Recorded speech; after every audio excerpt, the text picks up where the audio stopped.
Colossenses capítulo 2, do versículo 1 ao versículo 7. Quero que vocês saibam quanto estou lutando por vocês, pelos que estão em Laodiceia e por todos os que ainda não me conhecem pessoalmente. Esforço-me para que eles sejam fortalecidos em seus corações, estejam unidos em amor e alcancem toda a riqueza do pleno entendimento, a fim de conhecerem plenamente o mistério de Deus, a saber, Cristo. Em Cristo estão escondidos todos os tesouros da sabedoria e do conhecimento. Eu lhes digo isso para que ninguém os engane com argumentos aparentemente convincentes, porque, embora esteja fisicamente ausente, estou presente com vocês em espírito e alegro-me em ver como estão vivendo em ordem e como está firme a fé que vocês têm em Cristo. Portanto, assim como vocês receberam a Cristo Jesus o Senhor, continuem a viver nele, enraizados e edificados nele, firmados na fé, como foram ensinados, transbordando de gratidão. Amém, irmãos, até aqui. Bom, primeira coisa, eu quero dizer que nós estamos estudando o livro de Colossenses, domingo após domingo. Então, os textos e as mensagens, os estudos, eles se encontram de alguma forma. Então, se você não estava aqui por alguma razão, todos esses vídeos estão disponíveis ou na fanpage da Verdade e Graça ou no canal da Oficina da Palavra, com todas as mensagens para você poder acompanhar o raciocínio e chegar até aqui e não perder aí o link do que a gente está estudando e não perder, né, o cerne, né, o centro, a essência do que está sendo ensinado no livro de Colossenses. E hoje eu começo com essa frase aí que o próprio apóstolo Paulo diz, né, no versículo 4, digo isso para que ninguém os engane. Então o título de hoje é esse, que ninguém os engane. Se esse é um pedido, se essa é uma meta, se esse é um objetivo, significa o que, irmãos? Que é possível o quê?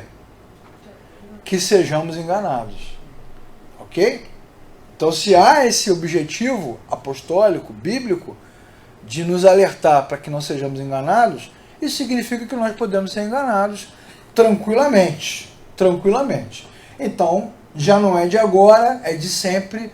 A preocupação cristã, a preocupação ministerial, é não deixar que os cristãos sejam enganados. Portanto, irmãos, servir a Jesus não é uma brincadeira. Apesar de que o que vemos normalmente, o que já se via nesse tempo e o que se repete através dos séculos é que quase sempre as comunidades começam bem e depois partem para o entretenimento, né? Vira um grande entretenimento. Os cultos, as reuniões viram momentos de satisfação pessoal e viram uma grande diversão. Mas servir a Jesus não é brincadeira, uma vez que é possível que, mesmo tendo nascido de novo, sejamos enganados de alguma forma e vivamos enganados. Então o apóstolo Paulo está escrevendo e mostrando aos colossenses que eles devem encarar a vida cristã com seriedade. E eu aproveito para dar essa mesma ênfase para quem está aqui entre nós, para quem está assistindo ao vivo, para quem for assistir depois, que a vida cristã deve ser encarada com seriedade. Porque a jornada da vida é uma jornada séria. Não é uma diversão. Não é uma brincadeira. A vida deve ser vivida com leveza. Mas a fé cristã deve ser encarada com seriedade. Vejam o que ele diz logo no versículo 1. Quero que vocês saibam o quanto estou lutando por vocês. E a luta dele, obviamente, não é espiritual. Não é no mundo espiritual. A luta dele tem a ver com o trabalho. O que também muda um pouco a nossa maneira de pensar. Porque há comunidades, lideranças e cristãos que pensam que as lutas dos crentes se dão no mundo da espiritualidade, no mundo das ideias, no mundo dos sentimentos.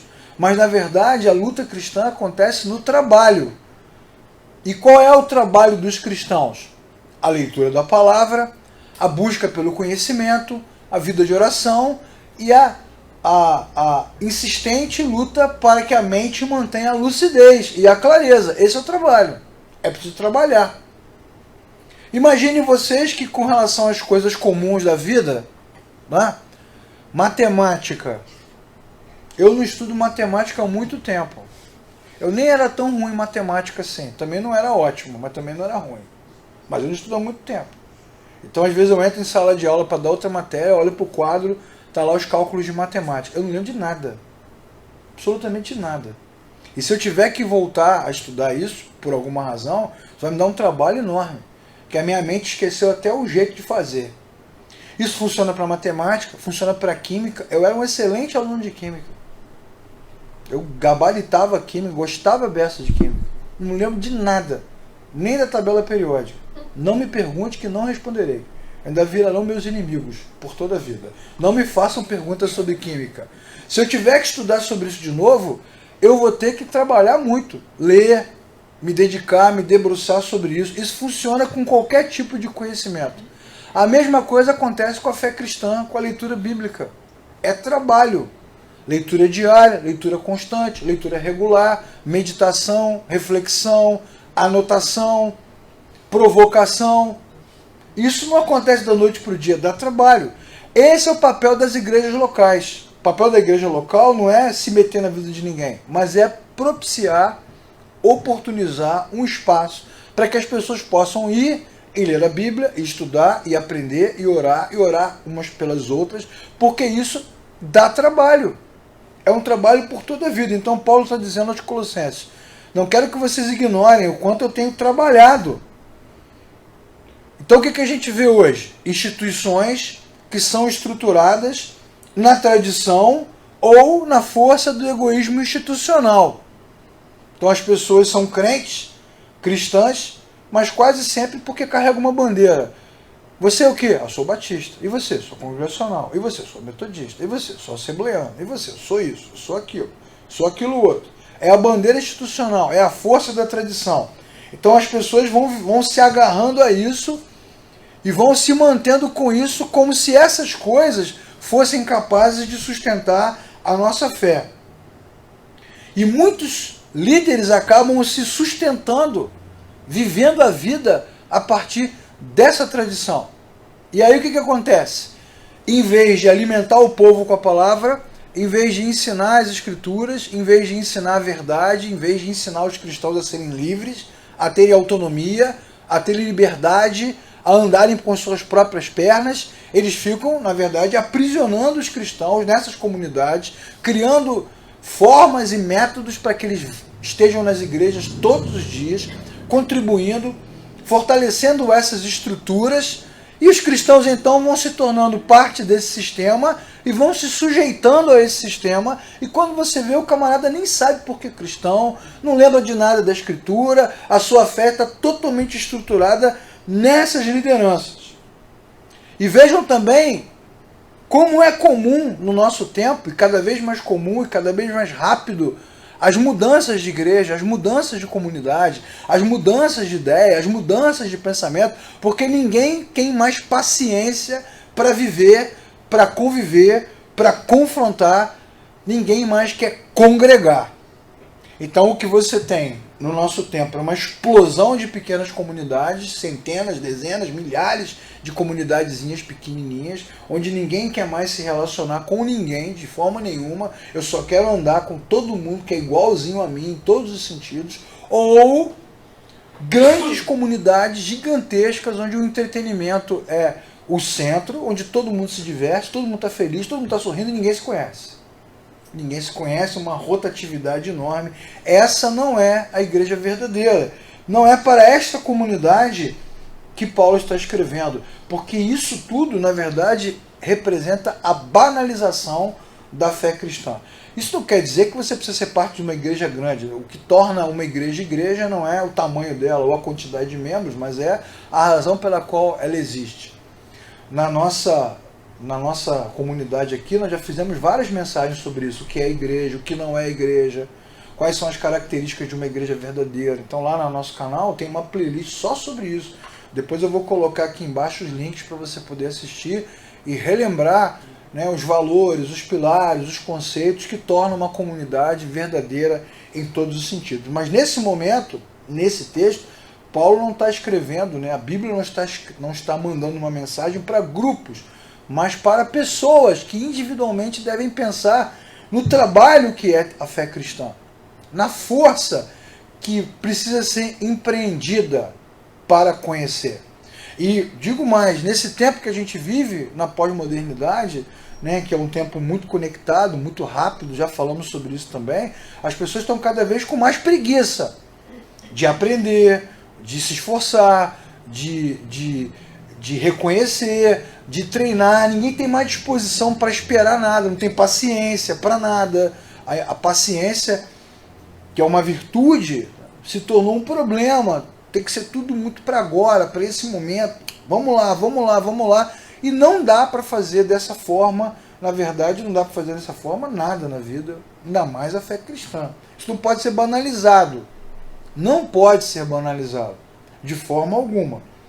Paulo está escrevendo para uma igreja verdadeira, dizendo para essa turma que para ser verdadeira e continuar a ser verdadeira, é preciso ter consciência do trabalho que dá. Ler a Bíblia, orar, estar presente, se relacionar, enfrentar as dificuldades. As dificuldades são inerentes, como nós vimos domingo passado, na última mensagem. As dificuldades, os sofrimentos são inerentes, são ferramentas que nos formam. E ele continua no versículo 2. Esforço-me para que sejam fortalecidos em seus corações, unidos em amor, e alcancem toda a riqueza do pleno entendimento, a fim de conhecerem plenamente o mistério de Deus. Então ele está dizendo o seguinte, que para que os cristãos cresçam, amadureçam, perseverem, avancem, é preciso trabalho. E ele está dizendo, estou me esforçando para isso. Estou me esforçando para que vocês se tornem cristãos melhores. E aí eu digo para os irmãos com muita tranquilidade, né? A fé cristã não se constrói no Instagram. A fé cristã se constrói com os olhos focados nas Escrituras, com a meditação, com o raciocínio, com a reflexão, com o dia a dia, com a caminhada, a cada manhã, tudo outra vez, mais uma vez. Quando nós nos convertemos, então preste atenção nesse ponto, voltando aqui para o versículo 2, ó. Esforço-me, ele diz no início, para quê? Para que todos os cristãos alcancem a riqueza do pleno entendimento. Para quê? Para que eles precisam da riqueza do pleno entendimento? Para conhecerem o mistério de Deus, que é Cristo. Então olha só, ele se esforça para que os cristãos alcancem a riqueza do conhecimento, que vem pela palavra, para que através desse conhecimento eles conheçam a Cristo, que é o único que aponta para Deus. Não há outro caminho.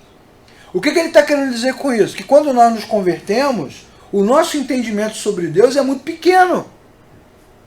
Uma coisa é o novo nascimento, que é a reconciliação. Outra coisa é o aprendizado. A própria expressão novo nascimento aponta para o recomeço.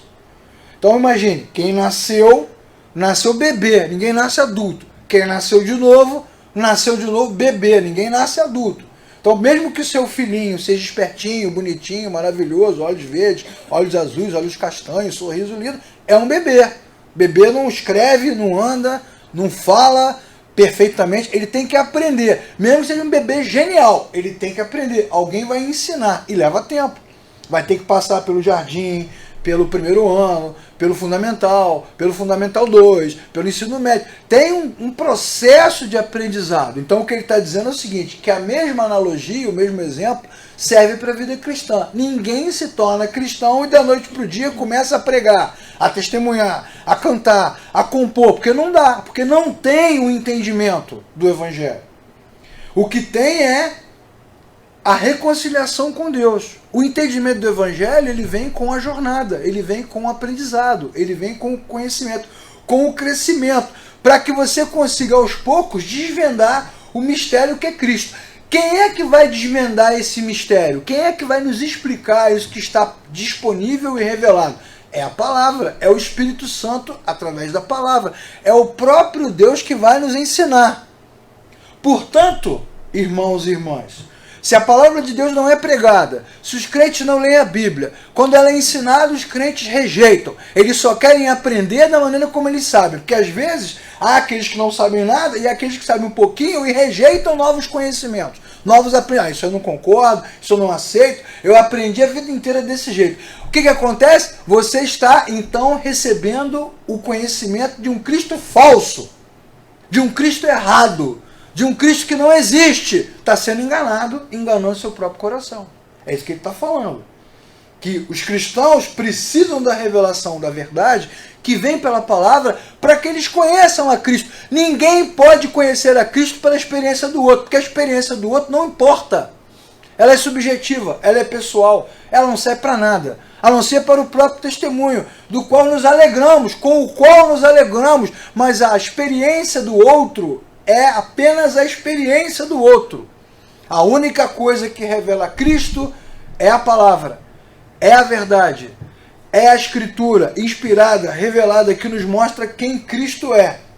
Então, se o cristão estaciona na conversão, nasceu de novo, vamos partir do pressuposto, né, da premissa de que realmente nasceu de novo, de que realmente se encontrou com Cristo, de que realmente está reconciliado com Deus, mas estaciona na conversão, parou, não avança, não lê a palavra, não amadurece, não cresce, não se desenvolve, não vive, não sofre, não aprende, não anda. O que vai acontecer? Ele vai ter uma condição cristã precária, pobre.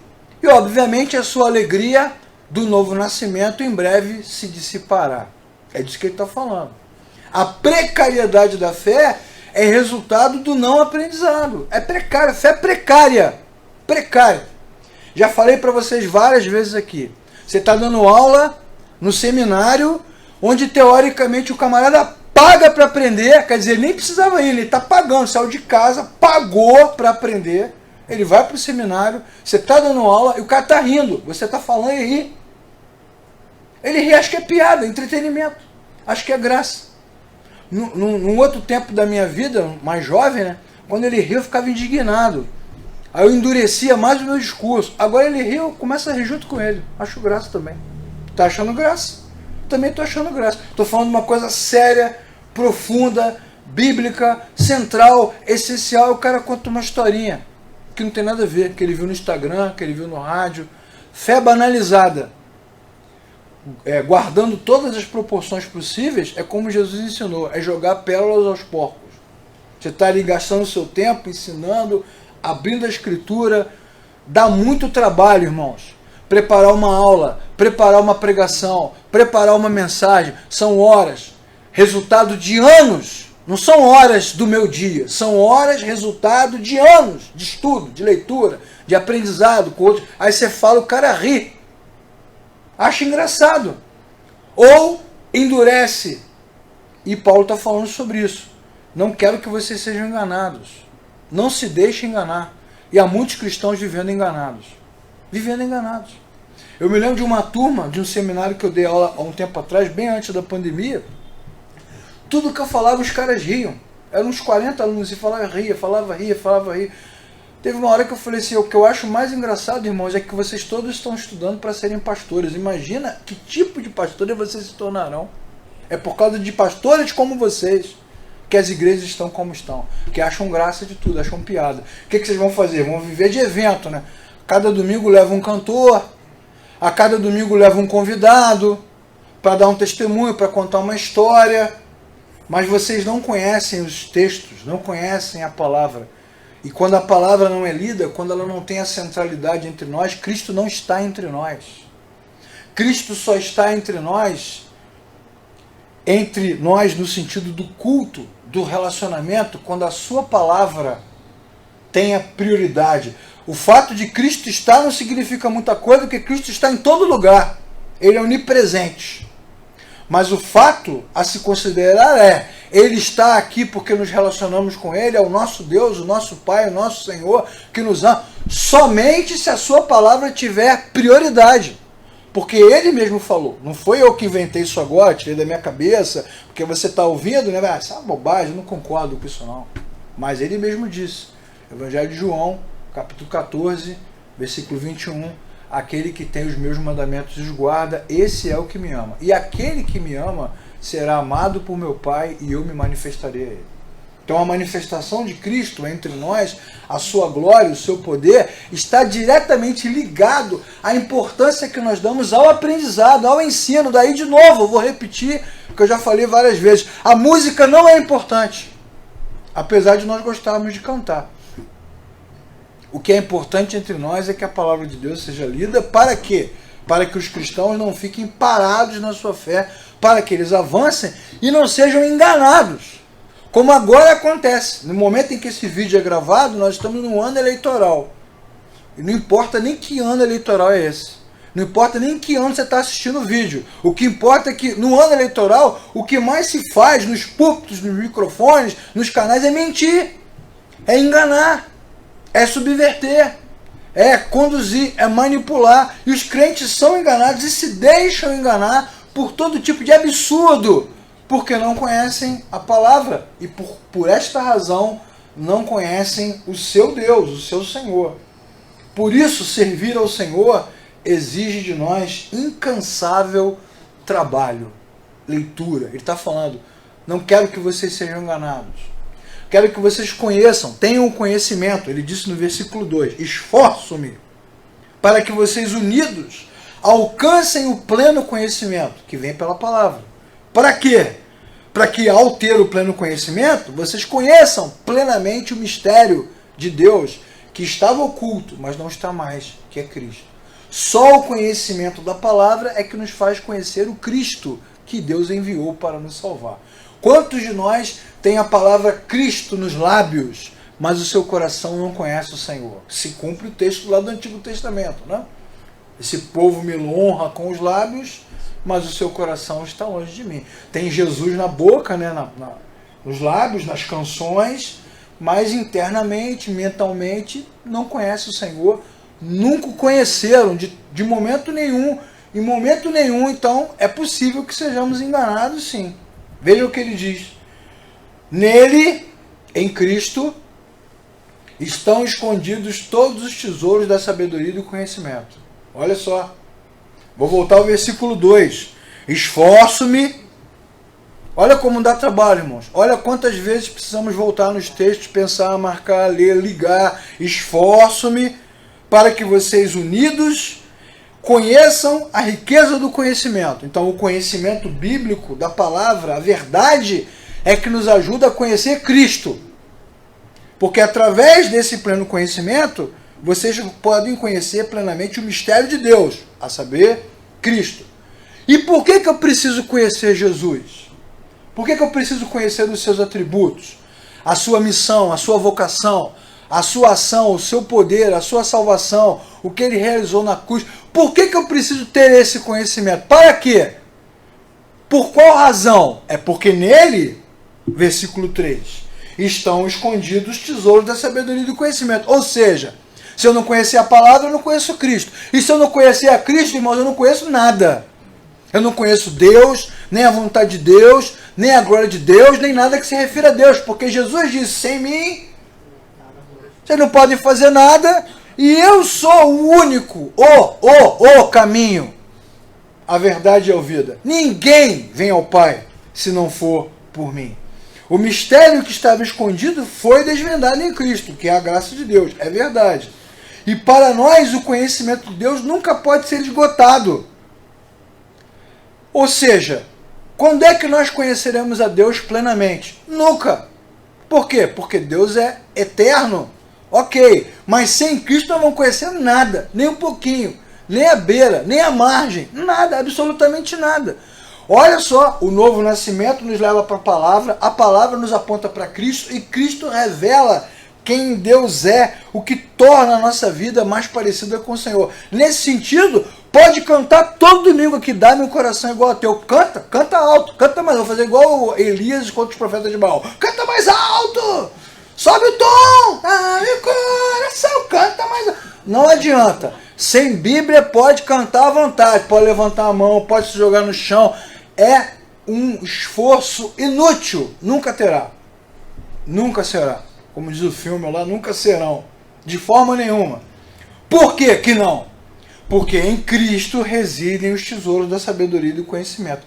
É Cristo, foi a decisão de Deus. Aprova o Senhor convergir para Cristo todas as coisas. Então, sem o novo nascimento, sem a palavra, sem o conhecimento de Cristo, pode cantar à vontade, nunca vai acontecer. Por quê? Porque aquele que tem os meus mandamentos e os guarda, esse é o que me ama.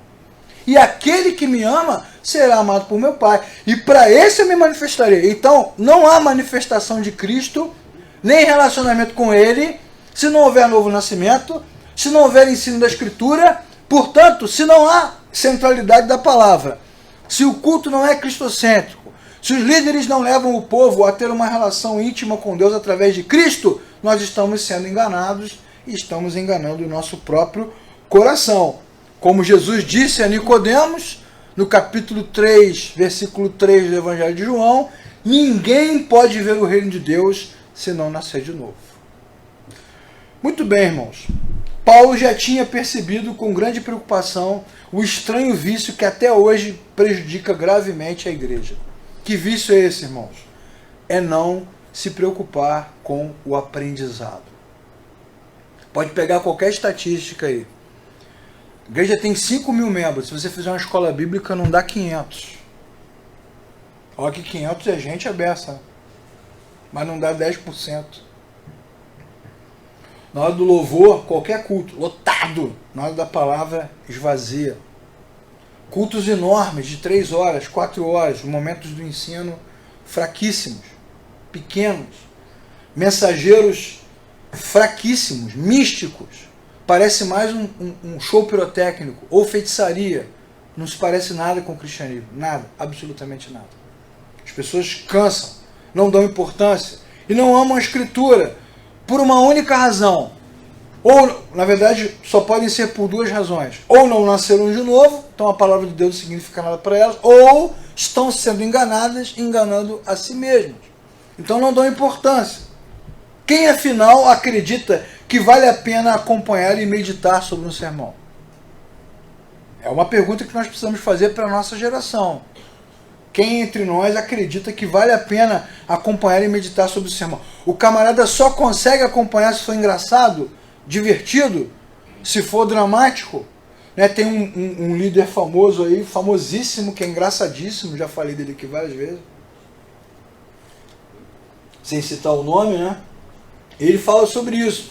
Eu faço piada, eu faço graça, eu torno a minha pregação divertida, porque se eu fizer seriamente, ele diz, tem um vídeo onde ele diz isso. Se eu fizer seriamente, objetivamente, explicar romano, ninguém presta atenção. Então as pessoas se lembram das minhas piadas, se lembram da graça que eu faço. Então é isso, é uma grande alegria, todo mundo sorrindo. Uma grande euforia. Quem afinal acredita que vale a pena acompanhar e meditar sobre um sermão? Quem pensa sobre isso? Essa é uma pergunta. Quem afinal leva não apenas a Bíblia para a igreja, mas também papel e lápis? Anota, ou no seu celular, ou no seu tablet, notebook. Nem lembra, né? Acabou o culto, nem lembra. Já contei aqui também que há muitos anos atrás, há mais de 10 anos, eu dando aula de homilética no seminário, eu fiz um exercício com os alunos. Explicando para eles como é que se montava a pregação e falando para eles que o problema da pregação estava também na forma como a igreja lidava com isso. Então eu fiz um exercício com eles. Ó. Vamos fazer aqui uma pesquisa. Vocês vão se dividir em duplas. Quando acabar o culto no domingo, vocês vão para a porta da igreja e vão esperar as pessoas saírem. De preferência, pessoas que vocês nunca viram. Vocês se aproximam, falam que são estudantes do seminário, que estão fazendo uma pesquisa e perguntem 3 coisas. Primeiro, qual foi a mensagem de hoje? Segundo, você poderia citar pelo menos 3 coisas que o pregador disse? Terceiro, qual foi o ponto da mensagem que mais impactou você? E eles foram com essa missão. Quando eles retornaram para a aula 2 semanas depois, a expressão de decepção no rosto deles era enorme, porque eles descobriram que as pessoas não ligam, não se lembram, não se preocupam, estão nem aí. Dizem, a palavra hoje foi muito boa. E foi sobre o quê? Não faço a menor ideia, mas foi muito boa. E é óbvio, né, irmãos? Quanto mais distante da verdade, quanto mais distante da Escritura, quanto mais entretenimento, mais fácil de você esquecer. É lógico. E nós precisamos repensar isso.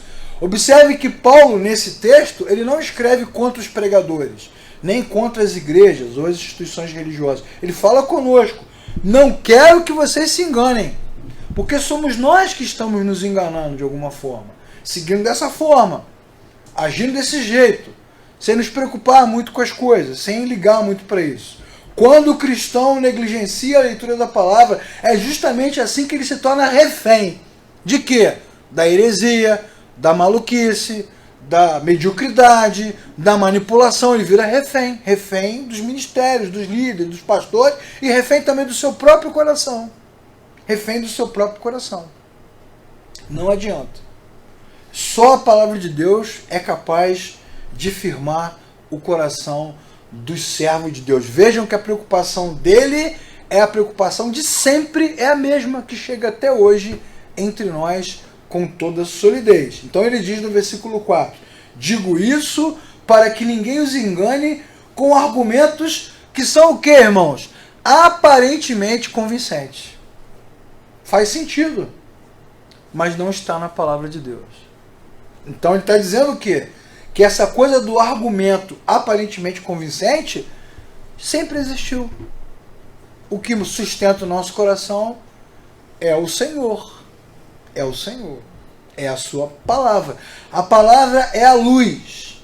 Na leitura e pesquisa da palavra é que se revela toda a riqueza de Deus. Na palavra. Nos textos. Cuidadosamente lidos, amados, desejados. E olha que para chegar nessa passagem aqui, antes dessa, eu tive uma mensagem aqui que eu fiz sobre como ler a Bíblia corretamente. Outra mensagem eu fiz sobre a importância da clareza bíblica. Todas essas mensagens construídas para chegar nesse ponto aqui, a gente já saber o que fazer. Ele está dizendo que a palavra de Deus se revela quando ela é pesquisada, quando ela é lida. Porque em todos os lugares há desvio e confusão. Como a igreja se protege contra isso? Alicerçado na verdade. Não é assim que ele termina no versículo número 7? Enraizados e edificados nele. É assim que a palavra de Deus nos protege, porque ela ajuda a criar raízes, ela ajuda a construir um edifício, firmar a nossa fé. Jesus também fala sobre isso no Evangelho de Mateus, capítulo 7. Aquele que ouve as minhas palavras e faz aquilo que eu digo, que segue os meus ensinamentos, é semelhante ao homem que construiu a casa sobre a rocha. Veio o vento, veio a chuva, tempestade, mas a casa permanece de pé, porque ela está edificada, ela está enraizada. Você tem o exemplo orgânico, enraizada, raiz, videira, planta. Por quê? Porque a igreja verdadeira, ela é viva, amém, irmãos? Ela é viva por causa da vida de Deus. Então tem o exemplo orgânico da raiz. Isso significa o quê? Que quando ela está enraizada, a vida que ela tem vem de outro lugar. Vem do solo, vem do insumo, né? Vem do adubo, perdão, vem do solo, vem do adubo, vem da água, vem dos minerais, e a nossa vida vem de onde? Vem de Cristo. Ele é a videira que nos alimenta. Então a vida do cristão ela está enraizada e também está edificada, ela é um edifício, ela tem base, tem coluna, tem sustentação, ela aguenta o tranco. Mas quando a palavra de Deus não é ensinada, não é lida, você não tem raiz, você não tem pilastra que sustente, então não aguenta o tranco. E a questão da estrutura nem é tão importante assim, o importante é a forma como a coisa acontece. Então como é que os cristãos lidam com isso? Como é que eles podem não ser enganados? Eles não são enganados quando eles constroem a sua fé, enraizam, edificam a sua fé na palavra de Deus. Temos que falar a verdade, irmãos. Quantas horas da semana, quantos dias da semana passamos sem ler, sem meditar, sem nada durante anos? Eu não estou nem aqui dizendo que você tem que ser 100% em tudo, porque ninguém é. Seria leviano da minha parte. Ninguém é. Então é óbvio que a gente passa períodos, né, fases de mais desânimo, de mais tristeza, e diminui. Mas há pessoas que estão na igreja a vida inteira e não leem nada. Nada, absolutamente nada. Ou quando lê aquela leitura superficial, né, ou aquela leitura arrogante, tipo assim, eu já sei.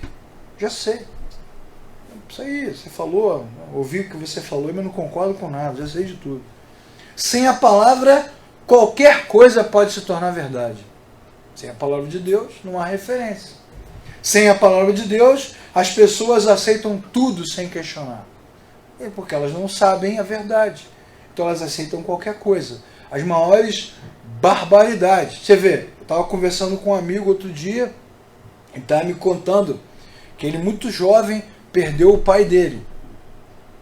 O pai dele morreu num acidente absurdo, assim. Era um homem piedoso, um homem sério, um crente, dedicado, comprometido, trabalhador. O pai dele era um trabalhador desde jovem, sério, tinha sua família, tudo organizado, um homem de oração. Então, quando o pai dele morreu num acidente inesperado, ele ficou sem chão. Era o pai, era o herói da vida dele, era o exemplo. Ele era cristão. O cristão, então, é que fica sem mais sem chão ainda, abre uma cratera gigante. Porque se você não fosse cristão, não acreditasse em nada, né, tanto faz, é o acaso, né? Como diz a música, o acaso vai enquanto eu andar. Mas os cristãos não creem no acaso, eles creem no governo de Deus. Então quando vem a tragédia, ela mexe com o coração. Ele me contando que ele chorando, não encontrava respostas, não encontrava ajuda, não encontrava suporte, porque os cristãos são incapazes de ajudar porque eles não conhecem Deus. Eles repetem bobagens, barbaridades, idiotices, coisas malignas, então eles não sabem ajudar. Jogam palavras ao vento. Mas na hora que o bicho pega, na hora que a vida é real, que você tem um problema sério, não tem ajuda. Porque não tem Deus dentro de si. E ele me contando que foi para um lugar, para uma igreja qualquer, no gabinete lá e orando, e o pastor orando por ele, disse para ele assim, sabe por que o seu pai foi levado? Porque o seu pai era um homem muito sério, muito crente, muito espiritual, muito piedoso, mas pode ser que num determinado momento da vida dele ele se tornasse adúltero, largasse a mulher, arrumasse outra, se tornasse perverso. Então Deus o levou para poupá-lo. Olha só, viveu a vida toda dedicado, piedoso, morreu, ainda morreu com selo de adúltero ainda. Ainda carimbaram ele no final. É uma resposta absurda, vergonhosa, constrangedora, obviamente de crentes que não conhecem o Senhor, não conhecem a Deus, não conhecem nada. E ele contando para mim assim, cara, eu fiquei sem chão. Aí que eu fiquei mais sem chão ainda, porque eu não entendia. Quer dizer que o meu pai foi morto para não errar? Para não... Que conversa é essa? É uma boa pergunta. Que conversa é essa? Que história é essa? É óbvio, né, irmãos? Se ele fosse mais sólido na sua fé nesse momento, obviamente isso não o encontraria tão fragilizado. Já está fragilizado emocionalmente. E mais fragilizado ainda na sua fé. E aí, quando a palavra não é ensinada, qualquer coisa vira verdade. E é esse tipo de absurdo que se fala por aí. Esse tipo de bobagem. Essas respostas absurdas. Como eu e Davi estivemos no sepultamento, já falamos sobre isso aqui, né, Davi? E a criança morta ali, o cara falando, ela morreu para nos unir. Ela não morreu para nos juntar. Ela morreu. Que conversa é essa, irmãos? Que loucura, que delírio da mente humana. Falta de conhecimento. Fala de Deus sem conhecer o Senhor. Fala de algo que não conhece. Jesus disse isso. Ninguém pode falar do céu se nunca subiu ao céu. Só fala do céu quem desceu do céu, que sou eu. O resto não sabe nada. Então nós precisamos conhecer a palavra para que ela nos aponte para Cristo, para que Cristo revele o Senhor, porque entre nós, irmãos, só Cristo é o Senhor. Amém? Essa é a revelação que a palavra de Deus nos dá. Por isso que é algo trabalhoso e constante. Algo trabalhoso e constante. Se nós trabalhássemos constantemente na leitura, na meditação, na reflexão, no conhecimento, nós não seríamos dependentes de igreja. Estou procurando uma igreja, estou orando para encontrar uma igreja. Nós não dependeríamos disso. Nós ficaríamos bem em qualquer lugar, irmãos. Porque nós somos as pedras vivas do tabernáculo de Deus. Onde houver 2 ou 3 reunidos em meu nome, ali estou no meio deles. Comunidade de Deus são os cristãos. Mas eles ficam ávidos por lugar, pelos pastores, pelas lideranças, porque estão vazios. Vazios de essência. Vazios de propósito. Vidas perdidas, completamente perdidas. Então qualquer propósito serve. Mas se nós conhecêssemos o Senhor pela palavra, mesmo na dificuldade, não ficaríamos perdidos. Porque onde estivéssemos, onde estamos, o Senhor está conosco. É por isso que o texto diz, não quero que ninguém engane vocês. Assim como recebemos a Cristo Jesus, precisamos continuar a viver nele. E a única maneira de viver nele é viver pela sua palavra, conhecendo a palavra, amando a palavra. Sem a palavra ficamos sem direção, sem clareza, sem luz e somos facilmente enganados.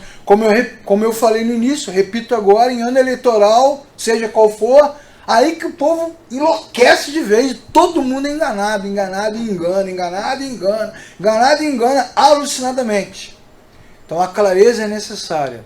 E ele está dizendo no texto, não quero que vocês sejam enganados, quero que vocês continuem a viver nele, versículo 3. Assim como receberam a Cristo Jesus o Senhor, continuem a viver nele. A tarefa é árdua e deve ser constante, rotineira, dia a dia, para gerar cristãos fortes. É a tarefa. Leitura diária, todos os dias, constantemente, com todo o coração. Isso gera cristãos fortes. Cristãos fortes. Não há outra solução. Não há outro caminho, irmãos. Não há outro processo. O processo é sempre o mesmo. Sempre o mesmo. Repetir, ler, estudar, meditar, compartilhar, ouvir, deixar que a palavra entre no coração. É isso que fortalece o coração. E o que acontece? À medida que a palavra é ensinada, ela cria raiz. E a raiz tem esse sentido orgânico. Estamos linkados na videira. A vida da videira vem para nós.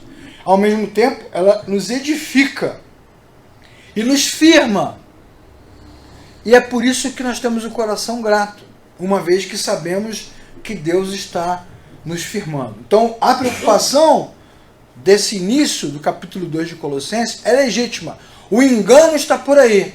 E podemos ser enganados, mas a preocupação dele é para nos ajudar. Podemos ser enganados, mas se a palavra de Deus estiver em nós, não seremos. Amém, irmãos? Deus nos guardará.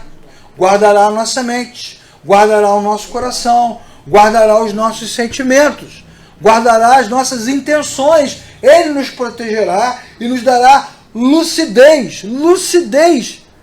Quantos alunos eu já tive, irmãos? E é aqui que eu termino. Quantos? Dezenas de alunos que vieram de igrejas com os nomes mais estapafúrdios que você possa imaginar. E eles contam que sozinhos, em casa, depois de nascer de novo, eles começaram a ler a Bíblia. E sentiam fome de Deus. E amavam a Deus. E eles começaram a dizer, à medida que eu fui lendo a Bíblia, eu ia para a igreja, e o que eu ouvia não fazia mais sentido. E o que o pastor falava me incomodava. E quando eu perguntava, ele não me respondia.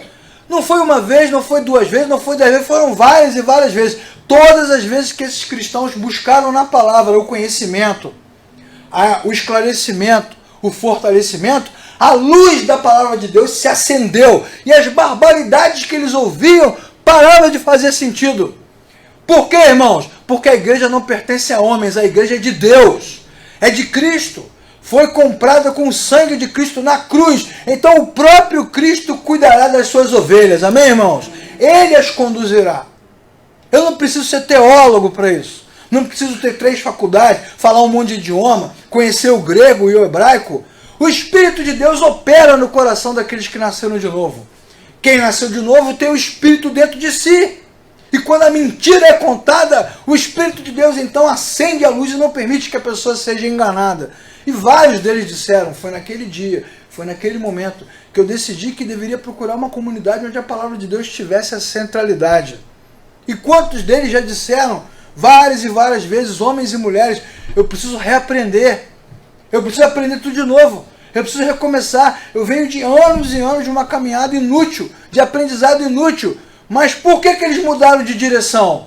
Porque o Espírito de Deus iluminou o seu caminho. A palavra de Deus é luz, irmãos, é lâmpada para os nossos pés, ela ilumina o nosso caminho. Buscou a palavra, a lâmpada acendeu, e o mesmo acontecerá conosco, amém, irmãos? Ela nos protegerá, ela não nos deixará, ela não permitirá que sejamos enganados, a não ser que a gente queira se enganar. A gente queira se enganar. Então, termino aqui repetindo o que eu já falei várias vezes. Em vez de ficar horas e horas assistindo pregação no YouTube, no Instagram, ouvindo podcast, mensagens. Não que você não possa fazer, porque você é livre, você pode fazer o que você quiser. Troque todas essas horas pela leitura da palavra. Leia menos a palavra. Pode ler menos, não precisa ser todas essas horas não. Um pouco menos, muito menos. Mas dedique-se a ela. Porque nenhum desses homens ou mulheres que se chamam, se intitulam, se autodenominam profetas, líderes, pastores, missionários, apóstolos, nenhum deles substitui a genuína escritura. Em vez de ouvi-los, dedique-se a ler e peça, Senhor, acenda a luz da tua palavra no meu coração e o Senhor nos protegerá. Amém, irmãos?